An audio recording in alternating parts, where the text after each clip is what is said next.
I opened my front door that morning expecting coffee and quiet. Instead, I was hit with cold air, the whine of a power drill, and the sight of bright yellow metal being bolted straight into my driveway. 22 parking bars, lined up like prison bars, and my car was trapped behind them. By the end of that day, the HOA had fined me for touching my own property, and that was the moment I realized this wasn't about parking anymore. I live in a quiet little cul-de-sac called Maple Grove Estates, the kind of place real estate listings describe as peaceful and family-friendly. Trim lawns, matching mailboxes. People wave but not too enthusiastically. I bought my house there 3 years ago, single mid-40s, just looking for a place where I could come home, park my car, and not be bothered. The driveway was one of the reasons I bought the place. It was clearly mine, connected directly to my garage, marked on every document as private property. Or at least, that's what I thought. The first thing you need to understand is that our HOA president, Linda Hawthorne, treated that neighborhood like her personal kingdom. She was in her early 50s, always wearing pastel fleece jackets, always carrying a clipboard like it was a badge of authority. She had that tone sweet on the surface, sharp underneath, like every sentence was a warning wrapped in a smile. People didn't argue with Linda. They avoided her. They lowered their eyes when she walked by. And until that morning, I had done the same. It was 7:12 a.m. I hadn't even taken a sip of coffee yet. I opened my door, and there was a guy in a neon vest drilling into my concrete while another truck unloaded more yellow bars onto the street. The smell of wet asphalt hit me before I could even process what I was seeing. I stepped outside and said, "What are you doing to my driveway?" Linda was standing on the sidewalk, arms folded, watching like a traffic cop overseeing a construction zone. She didn't even look at me at first. When she did, she just said, "New rules. You'll need to use street parking effective immediately." I laughed, not because it was funny, but because my brain couldn't accept that this was real. "You can't do that," I said. "This is my driveway." She finally looked at me, then gave me a tight little smile and said, "If you don't like it, you're welcome to move." By noon, there was a letter taped to my front door with blue painter's tape, like a bad joke. It said the HOA board had voted to reclassify my driveway as shared overflow parking. I was banned from blocking it with my personal vehicle. They'd also fined me $150 for attempting to move one of the parking bars. I walked back outside, heart pounding, and asked Linda if we could talk. She didn't lower her voice. She didn't step closer. She just pointed at the bars and said, "Rules are rules." That was the start of it. And for a while I tried to be reasonable.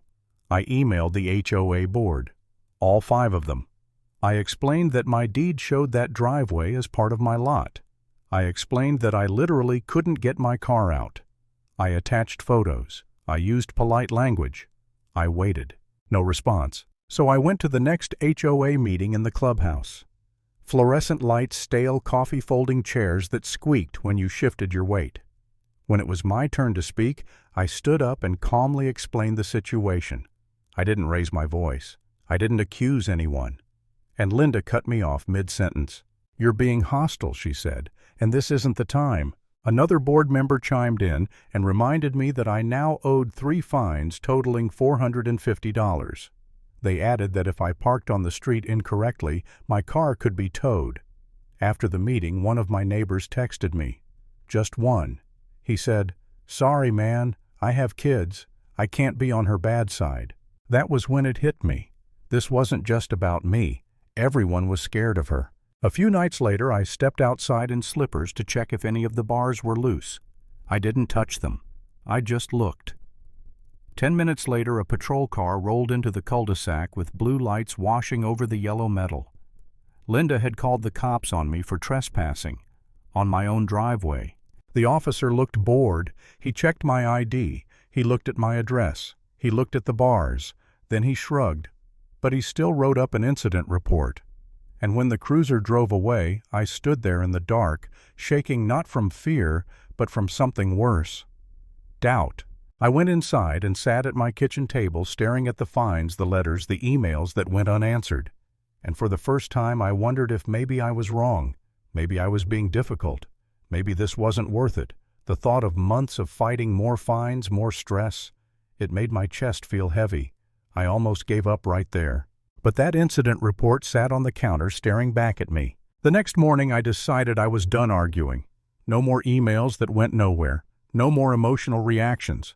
If they wanted to play by rules, I was going to find out which rules actually mattered. I started a binder. Photos, emails, letters, the incident report. I labeled everything. Then I drove to City Hall and asked for the subdivision records. The clerk rolled out a fat cardboard file and dropped it on the counter. 63 pages, old permits, stamped site plans.